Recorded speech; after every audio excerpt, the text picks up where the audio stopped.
once the time skip happened, there was, I think, an obvious question when it came down to at least something involving Black Clover, and that's who would win currently in a fight between Asta and Yuno. So I can completely understand it. They're rivals. He is, well, really, both of them are the push that the other one requires and helps them get stronger. That rivalry helps them get better as they go.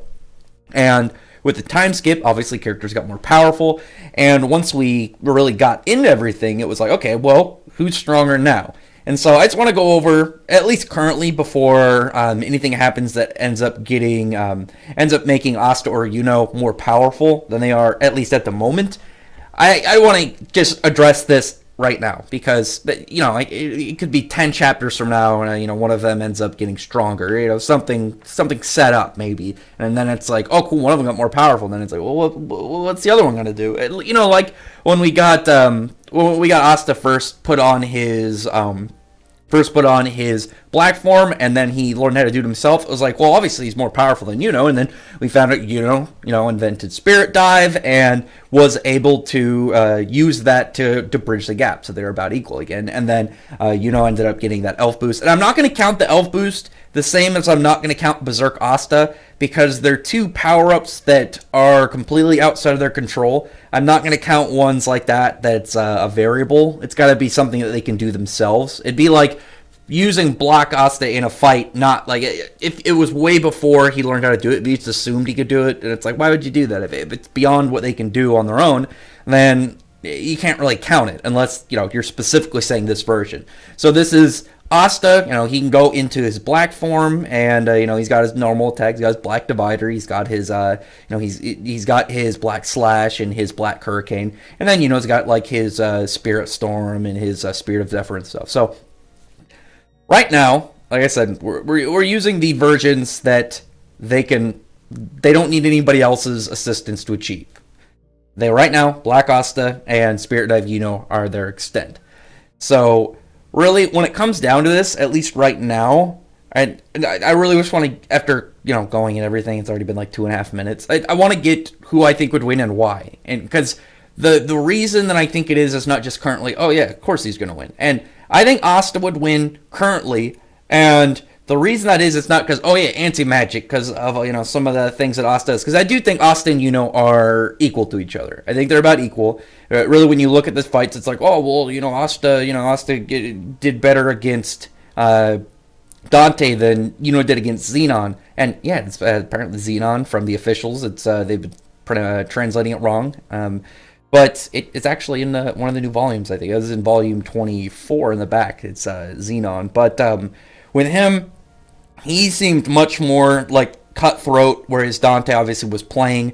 So he can't really use that, but at the same time, Asta's power-up is not something that he can do on his own. It's not what he had. He had specifically a rage boost that Yuno did not get, because obviously his power is stemmed completely differently, and it really doesn't work when the second we see Dante get serious, he completely crips Asta. But when looking at the two of them, I would say they're equal. And then it's like, well, then why would Asta win if you think they're equal? Because obviously I am taking anti-magic into account at the same time. But with Yuno and Asta, the big thing that would have been my reason prior, if this was pre-time skip, if this was just Asta and Yuno pre-time skip, I would probably go with Yuno. And the reason that is we know that Yuno is very much a ranged fighter, and Asta can have issues with ranged attacks. It's not like he's instantly gonna just like get shot from afar and then lose, but it's something obviously he can't really do. He doesn't really have. He's got his black slashes now, but obviously beforehand he didn't have those, and he didn't have a lot of range to his moves. But with his black divider, how big we saw against that Spade Captain, that really evens the playing field a lot, because I haven't looked into the exact size of that thing, but you can just gauge it from the fact that there's buildings on it. It's probably like a couple 100 feet across, maybe more. I don't know. I'd have to look at it. Maybe like a 500 to 600 feet. And I mean, even if it's like 200 to 300, Asta's fast enough that there's no way that would be able to keep a like mile gap between him. I think he could keep a gap between them, because obviously that's how he's going to fight.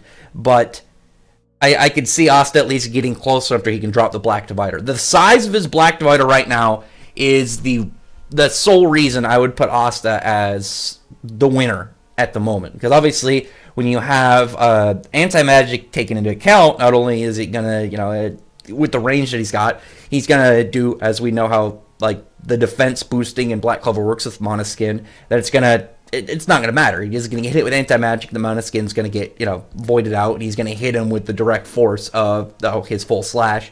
So I can really see, and especially because Asta, the most impressive thing I think that was about that slash was really the fact that afterwards he didn't really seem worked by it. Like he didn't have any sweat marks. He wasn't like breathing heavy. He seemed fine. So I could easily argue that he can use that multiple times. That is a difference between like old Black Divider and current Black Divider is kind of like Yami Dimension Slash when he first used it, and then we saw a couple arcs later, he could bust it. He can't spam them, but he can definitely use them multiple times. He can, definitely, one of them, it doesn't take nearly as much effort as when he first did it.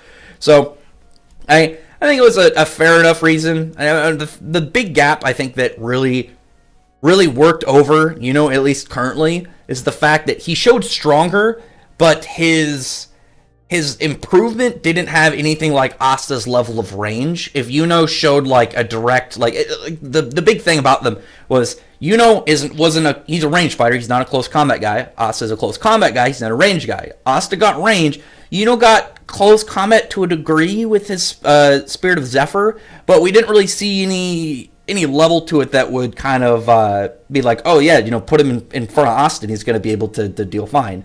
He didn't really have much for accomplished feats, at least currently, where it'd be like maybe he's got way better at close combat fighting, and then maybe not even like straight fighting, just evading, and it's just like, oh yeah, I can evade Asta's attacks way easier, blah blah blah, something like that, where we can look at it and say, oh yeah, they're even in the playing field. But right now I see Asta with the advantage because of the size of that Black Divider and not really showing up. And then the Black Slashes too. Like, obviously Spirit Dive seemed quicker and easier for him, as well as his Spirit of Zephyr, and his Spirit Storm seemed like they'd take way less effort for him.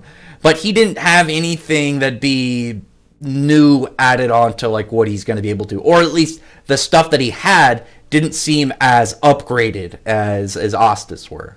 Asta's, like I said, Asta's Black Divider, when he cut that big Spade Walker like in half, that was gigantic. And like the Black Slashes are already going to be pretty useful, but the fact that the Black Divider has that much range is really going to clinch that match. So comment below, tell me if you disagree. Like I said, I'm not taking any special forms into account, nothing that the characters can't do by themselves.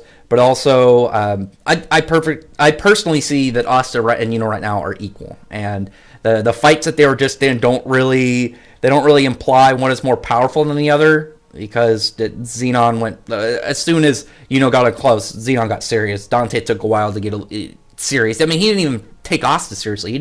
He's not like, slight spoilers, nothing crazy, but next chapter's probably going to be where we see some real Dante moves. He seemed to be pretty casual with Yami too. So comment below, tell me your thoughts are about this matchup. I think it's just a fun one to note, especially when these are two characters that are going to be pushing each other throughout the story. And we just got a time skip, so right now we can really look at them and be like, all right, what do we got so far at least? This could change a couple chapters from now, especially because Yuno's probably going to be working hard to get more powerful and probably going to bust out some new stuff. I think the whole part with that we saw with Xenon really should put a message into his head. Hey, get better at close range combat, dude. Maybe get better, maybe more AoE. Because that's something I think Asta is actually would be very vulnerable to. It's just like AoE and environmental attacks. But anyway, other than that, comment below. Tell me your thoughts are about this, and tell me exactly who do you think would win. Do you agree with me? Do you disagree? And I really appreciate if you thumbs up the video, put friend the like button, subscribe button, and check out my other videos. But other than that, I appreciate everyone who's already subscribed. I thank you all for listening. Bye.